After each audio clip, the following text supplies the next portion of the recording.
back, everyone, to Tomb Raider. And now that we've gotten the second piece of the Atlantean Scion, it apparently grants us visions now. Were Laura's eyes always that bloodshot red? Was that because of the vision? I don't know. I think it's probably just more so the animation. Like, she honestly looks like coked out of her mind right now. that or she's just very falling behind on sleeping. Yeah. Laura doesn't sleep. She just stands still with her eyes wide open. She sleeps with her eyes open. There's no time to sleep. There's no time to sleep. Treasure hunting. The fuck did I just see? Yeah, but apparently that last second was enough to tell her, oh, the last piece is in Egypt. I don't know how she managed to come to that conclusion, but she did. I got high, and the drugs have shown me the way. I guess so. Probably but because there was a giant pyramid there, and she just assumed that, oh, giant pyramid, those are only in Egypt, right? And nowhere else? Yeah. Well, it's like, you know, yeah, that little animation sequence, I mean, that's just more or less like, that just kind of just tells you, you know, what exactly did happen to Atlantis and everything. So we saw, oh, everything was good, and then a meteor hit, and everybody died. That was so, it? I mean, fucking meteor? Well, there is more to the story that will be revealed later on, but, like, ultimately, like, that is what ended up destroying Atlantis, was, like, a meteor does go crashing down and, you know, cause, like, tidal waves and all that other shit that pretty much killed well, I don't want to say, well, I can't say killed everybody, because, the game kind of hinted at it, but basically what happened was, after Atlantis pretty much fell, two of the rulers, Qualopec and Tihocan, whom you probably remember, these were the tombs that we had raided in the Peru and the Greece levels and got the Scion pieces, you know, they took some of the survivors, and, you know, Qualopec went to Peru, and, you know, with his piece of the Scion and his survivors, it led to the ancient Aztec civilization. And then Tihocan took some people to Greece, and hence led to the ancient Greeks, who end up becoming, like, you know, the backbone of the ancient Romans. So, naturally, it's like, okay, so we have a third piece. So the whole idea they're trying to go with is that, you know, the Scion did lead to some of the ancient civilizations. So, okay, we're in Egypt now. That's all cool and stuff. So I guess it's basically saying that this last piece, like, it's mere presence, because there is no ruler in the Egypt level or anything. So I'm assuming that just the very presence of the artifact led to the ancient Egyptians. And suddenly Pumas. Oh, God! Yeah, so Pumas are basically the upgraded lions. You know, it's like, I mean, upgraded, you know, lions. I mean, like, look at that. I mean, they take a lot more hits, and if they do bite into you, they're gonna deal a lot more damage. So Pumas are more bullet resistant than lions. Apparently, yes. See, pumas, unlike regular lions, have thicker fur, which are also bullet resilient. Video game logic. It's along the same lines as if you were to shoot a walrus. Because of the amount of flubber that they have, the flubber is also bullet resistant. Okay. And here's another here's another new enemy. These are mummies. Mummies. Wait, are they? Yeah, those are mummies. Huh.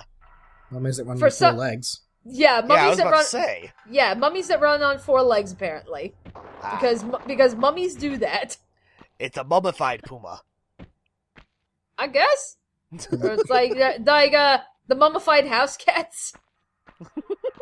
The mummified Panther King from Conquer. Oh my god. Oh god. Because mummies were generally... Is this what happened to the Panther King? Because generally, if I recall correctly, the mummification process really only was done to royalty, right? Like, I think maybe, like, royalty and then, like, maybe a couple of, like, couple of the upper class people. But, I mean, that's, like, not the slaves, no, they were getting thrown in ditches. I want my milk. Yeah, and mummies also explode when they die. Oh. Yeah, so you die, you become a zombie, you die again, and you blow up. You know what? That was actually just a practical joke at the mummificationers. What would you call that person? The person who was in charge of turning you into a mummy? The mummifier. The mummifier. Sure, right now. That was just a practical joke from the mummifier. They actually put a little case of TNT into the corpse before they buried them. It's like, yeah, no one will expect that. It's just hey, relax. It's just a prank, bro. Just watch. When some archaeologists, like 5,000 years later, find this, it's gonna be so hilarious.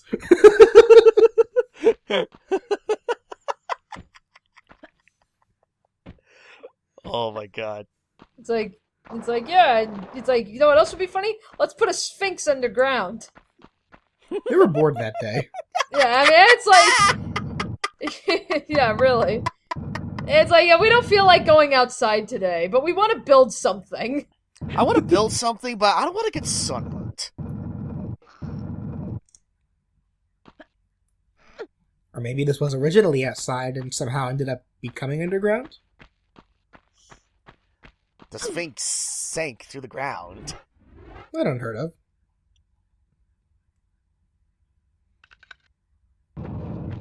Now that said, are there card games here? No, there are no card games. Not really Egypt. Not my Egypt. That's not the ancient Egypt that I know and love. I expect to see stone tablets with monsters on them. I'm sorting this shit into trading card games. Ooh. Laura Croft becomes the next Pegasus. Now just imagine Laura Croft with long white hair. Yes, that's like Pierre boy. See, this is where it's like, okay, yeah, if like Pegasus was like, he went through like all this shit and everything. He's killing pumas and mummies and shit, and he's like, all for a card game. I mean, it's like, if Pegasus went through half of the shit that Lara went through, do you think he'd keep going with that idea? Or he just cut his losses? Instead of telling the world about my amazing findings in these Egyptian ruins, I'm gonna turn what I found into trading cards. Plagiarism at its finest. Though, to be fair, he really only copied, the monsters that was there. After a while, he did need to start making up his own monsters. So, I think the first thing I would turn into a trading card are these pumas. Oh God! Also, to be fair, in Pegasus's case, the worst he really got out of that whole trip was getting his eye torn out and replaced with the Millennium Eye. Which was that really a loss? It gave him the power to read minds. It seemed like a loss at first, but then after he realized, that he could read people's minds or whatever, it's like, no, I think it was more of a win than anything. No, it did kind of become a loss, when Bakura came by later on and ripped that eye out, so, I mean... Yes. I guess I'm never cutting my hair again.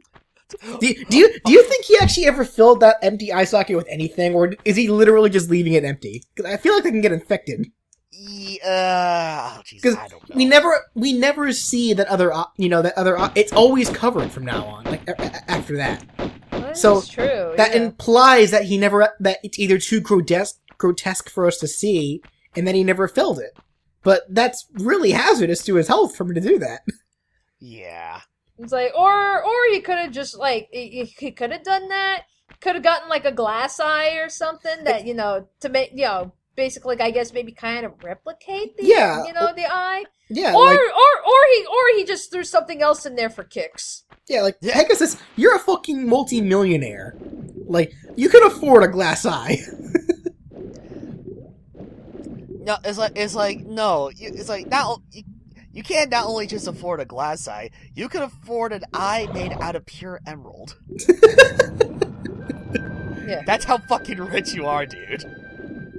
Yeah, but it's like I said, like, like, he could have done that, or he could have, like, just, like, done anything in there for kicks. Like, he could have put a fucking marshmallow in there for all I care. And be like, and it's like, because he's just that bored. This is where I get to. This is where I like to store some of my extra sweets. You talk about your case of sugar high, or should I say, sugar eye? Ooh! God damn it, PJ! Fuck you! It's like he's got to have another reason to talk to children. Sugar eye.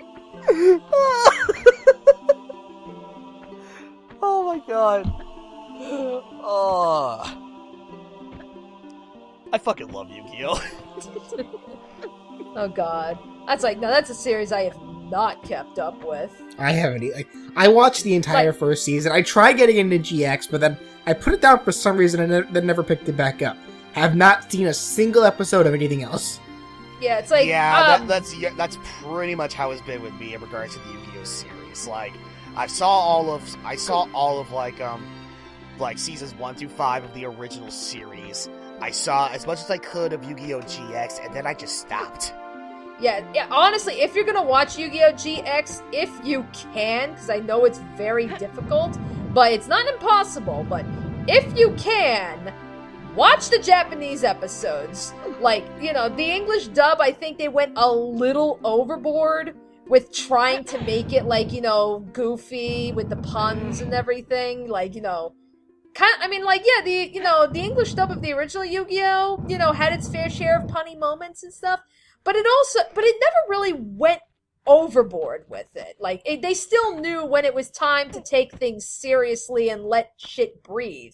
I think the worst of it... GX didn't do that in the English dub. They just kept it going, and honestly, like, I do think, like, it's a really big tone problem. Like, I think the worst of GX, in terms of, in terms of, like, what 4Kids did to it between the censorship, was that scene where like Jaden, what was the kid's name? Cyrus.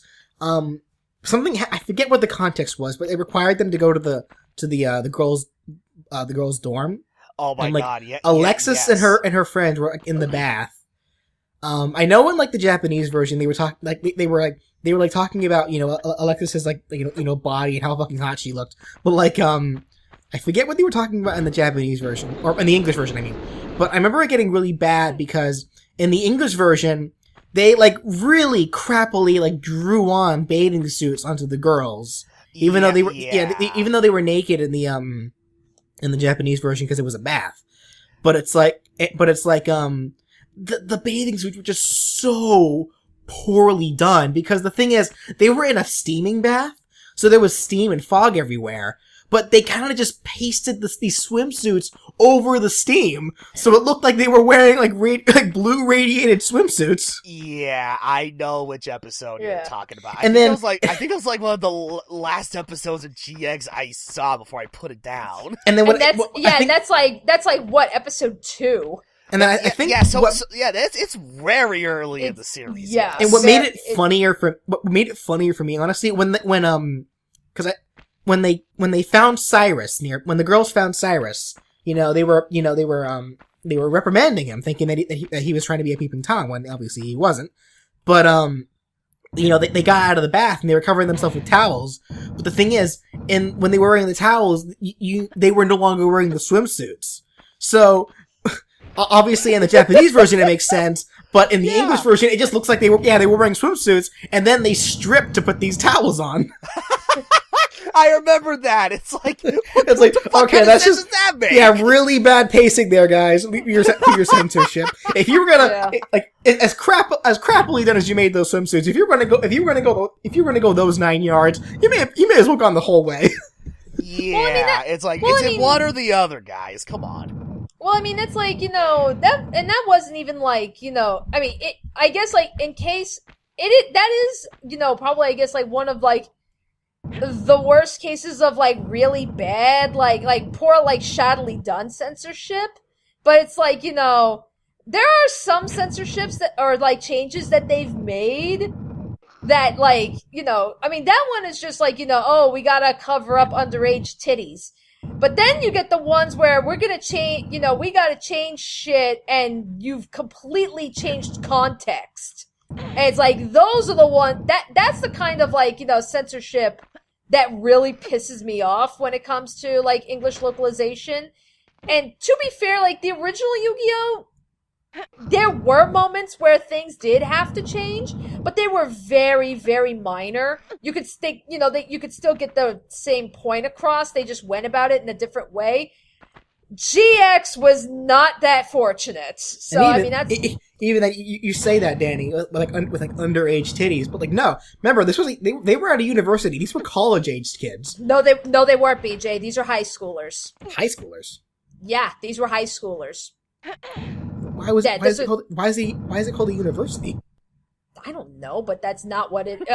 That's not what it is. Okay, well, whatever. I mean, even in the Japanese version, this was high school, not college. So all right, well, no, yeah, these were still okay. Still you know what? I think that may have been a confusion on my end then, because once again, because of the English dub. Because I remember in the very first episode, what was his name? Crowler, the blonde haired guy. Yes. He made a comment saying, "What the fuck is that?" That's Bubby. Okay. was walking on two legs there. Anyway, Crowler, he made in the dub they call it's called Dual Academy, and I think in the Japanese version I actually think that might have been what it was called as well. Okay, but but the Japanese version. in the English dub, Crowler made a comment. When they were stopping, like during that entrance exam. When they were getting to a point where they were about to stop accepting applicants, Crowler made a comment saying, people better show up if they want to attend our university. Otherwise, they're gonna have to go to community dual school. And I'm saying like these are terms for a college. But nope. These are not college kids. These were high schoolers. Okay, well, regardless, that does still go to my second point though. Even if they are underage titties, they weren't showing underage titties. They were showing underage shoulders. So, like, yeah. I know, but you know how 4Kids gets. You know how America gets. Yeah. God forbid, we see a woman's shoulder. Oh, that's God forbid we see a really bad bruise on Gohan's eye. But again, that's tame shit compared to the shit that they changed later on. I'm looking at you, Season 3 of GX. Season 3 got butchered so fucking hard in GX. Oh, 5Ds? No, the GX. GX, the third season. Let alone season 4 didn't even make it over here. They just stopped at the end of season 3 and went right into 5Ds. But it's like, season 3 of GX. Oh my god, that's a fucked up season. But oh man, that's like a lot, because a lot of the stuff that happens in it, it's disturbing. There's some really, really weird, borderline squeaky shit going on, and it all got stripped out. So it's like, it's one of the, if anything, that's where I will say that, if you're going to watch Yu-Gi-Oh! GX, please watch the Japanese version. Seasons 1, the first season, it's relatively the same, but I don't really care for season 1 of GX, so I could not care less. I didn't even care for season 2 with what is it? What was it named? The Society of Light or something, I think they called it in the English dub. I didn't even care for that arc. Even in the Japanese version, I thought that arc was shit. But season 3 was pretty good. But oh god, it got butchered so hard. Oh man. Yeah, one of the probably the biggest thing that kind of annoyed me was it was the way they handled your main antagonist in that one, and it was Yubel. Yubel got butchered so goddamn hard. Okay, I only know that Yubel exists. I know literally nothing about her, and the only reason I know she exists was from two things. One, that crossover movie. What was it called? It was the movie where Yugi, Jaden, and what's his face from 5Ds team up to fight some time traveler. Oh yeah, Bonds Beyond Time, I believe. Yeah, that was the first time I ever saw Yubel, and I'm sitting like, who the fuck is this? And then the second time I've ever seen Yubel was actually in the mobile game Yu-Gi-Oh! Duel Links, which, may I add, actually, do you guys play Duel Links? No, I do not. It's a really fun, like, that's something I'm gonna have to try to get you guys into, because Duel Links is a very fun Yu-Gi-Oh! Mobile game. Like, it's a card game, but they made it smaller. Like, they actually did change the rules a little bit, to fit the size of it being a mobile game, but it's very fun, I find. Like, some of the rules they changed were that they made the field smaller, so that instead of being able to put down 5 monsters and five spells, you can only put down 3 monsters and 3 spells now. They completely took out the second phase of the turns, so now it's just drop phase, standby phase, your main phase, where you summon and set things, and then you go to your battle phase, and once your battle phase done, that's it. You can't do anything else after that. Okay. So, and it's actually really cool, because, like, you could actually play as, like, the different characters, like from the show. Like, they started out with just the original, like, obviously, Yu-Gi-Oh!, Kaiba, Taya, Joey, all them. You can play as all that. You can even play as characters like Odeon, Weevil. Like, you can play as, Yami Merrick, Ryan. Yeah, yes. Yeah. They actually just recently added GX too. So like right now we have Jaden, Alexis, Chaz, Bastion. So I'm gonna have to get you guys into that. It's a lot of fun. But yeah, like they haven't gotten far enough into it yet. But they did recently add a little cutscene showing Yubel. And I'm just sitting here like, oh wait, this character from that one movie I saw? All right. Well, that being said, let me try and give you an abridged history behind Yubel and what 4Kids did to her compared to. Well, I can't even say her. The whole point behind Yubel is supposed to be androgynous, and 4Kids changed that. They gave Yubel a gender, so it's like and that's very small potatoes. But, if you're one of those people that are just like, oh, how dare you change something like that? Because even if you look at Yubel's design, the whole point, like, behind Yubel's design is supposed to be both masculine and feminine. Like, if you look at Yubel's chest, you can clearly see a boob on one side, and the other side is no boob. I mean, like, it's literally both genders and everything. Like, that's the whole point behind Yubel's design. But they decided to make Yubel completely female for the English dub. So if you're one of those people that it really irks you to see when they, do, like, gender bending and stuff in adaptations, then, well, I guess that's one thing. But as far as Yubel's history, so Yubel was a card, before Yubel was even a card, Yubel was pretty much Jaden's, I guess you could say guardian, because, like Yami Yugi, Jaden also had a history, like, way back, like, ancient civilization. He's the reincarnation of, like, an ancient ruler and everything, and Yubel was basically the guardian. So, of course, this means she gets turned into a fucking card. But, more Pumas. Anyway, so, when Jaden first got Yubel's card, he got her card when he was a little kid. And Yubel recognized, oh, this is my master and everything. And Yubel actually goes out of their way. No, they pretty much say Yubel is in love with Jaden.